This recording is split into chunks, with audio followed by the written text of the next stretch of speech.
En esta semana, estudiando la Biblia bajo oración, analizaremos Proverbios 9, versículo 3. En su contexto general, este versículo continúa el retrato de la sabiduría personificada, a una mujer con una sonrisa cálida y una mirada sabia que nos invita a sentarnos en su mesa, y a disfrutar del festín que ha preparado según el versículo 2, e invita públicamente a los humildes, a que participen de su enseñanza. Aquí se describe cómo se extiende esta invitación, a través de mensajeros y con una invitación en lugares públicos y altos donde puedan ser vistos y escuchados. En el análisis del versículo, la frase, envió sus criadas, o sirvientes. El verbo sla, significa enviar con un propósito o misión. No es una acción pasiva, sino que implica una intención. Y la frase, criadas o mensajeros proviene del hebreo, naará, que puede referirse a jóvenes doncellas, siervas o ayudantes. Así que la sabiduría no actúa sola, comunica su mensaje por medio de otros, lo cual puede simbolizar a los maestros, profetas o incluso las escrituras. La sabiduría es como una persona llena de propósito, que no se queda callada ni escondida. En vez de actuar sola, envía a sus ayudantes, como mensajeros o siervas, para que lleven su voz a todos. Estos ayudantes no son personas al azar, son jóvenes que están dedicados, colaboradores fieles o incluso herramientas como las escrituras. Su propósito es claro,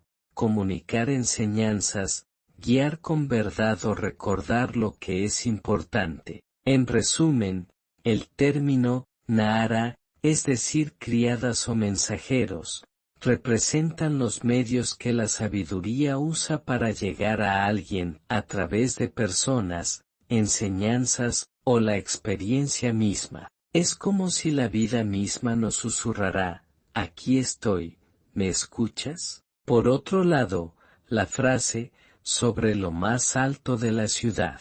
El término hebreo, ros, significa cabeza o cima, y se refiere a un lugar visible y elevado. Este detalle da a entender que el mensaje de la sabiduría es público, visible, y accesible para todos. No se esconde en lugares oscuros o exclusivos. Tercero, la frase, clamó. El verbo hebreo, kuara, significa llamar, proclamar, invitar. Se usa también en contextos oficiales o importantes. Aquí transmite urgencia y autoridad, no un susurro, sino un llamado fuerte y claro. Pensemos hipotéticamente que la sabiduría no solo nos envía mensajes, sino que grita con el corazón en la mano. No es un murmullo tímido ni una sugerencia al pasar, es como una voz que resuena en una plaza, que es clara y firme, para que nadie se quede sin escucharla. El verbo, kuara, clamar, es como una alarma que suena ante un peligro, urgente y que es necesaria. Como un padre que llama a su hijo desde la ventana cuando se hace de noche, con amor, pero con firmeza. Un anuncio oficial en medio del pueblo, donde todos paran para oír lo importante. En resumen,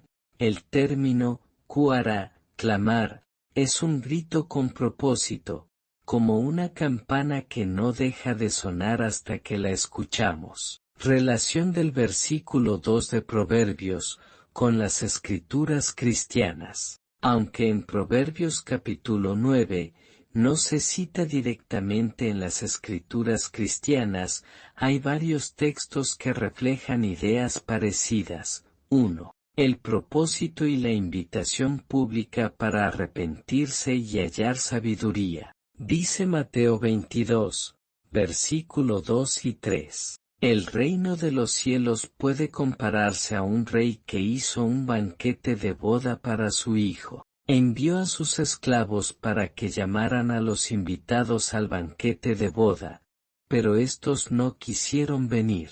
La relación, aquí Jesús utiliza una imagen similar, alguien que prepara un banquete, como lo hace la sabiduría en Proverbios 9, y envía mensajeros a invitar públicamente. Segundo, el envío de mensajeros con un mensaje que da salvación. Lucas 10 versículo 1 dice: Después de estas cosas, el Señor eligió a otros 70, y los envió delante de él de dos en dos, a todas las ciudades y lugares a donde él mismo iba a ir. Fin de la cita bíblica. La relación aquí es que, Pablo proclama sabiduría divina desde los lugares más altos e influyentes, la plaza pública, el Areópago en Atenas, reflejando así, el concepto de clamar sobre los lugares altos de la ciudad. Cuarto, la sabiduría como una figura activa y accesible. Primera a los Corintios 1, versículo 24 dice: Sin embargo, para los que son llamados, sean judíos o griegos, Cristo es el poder de Dios y la sabiduría de Dios.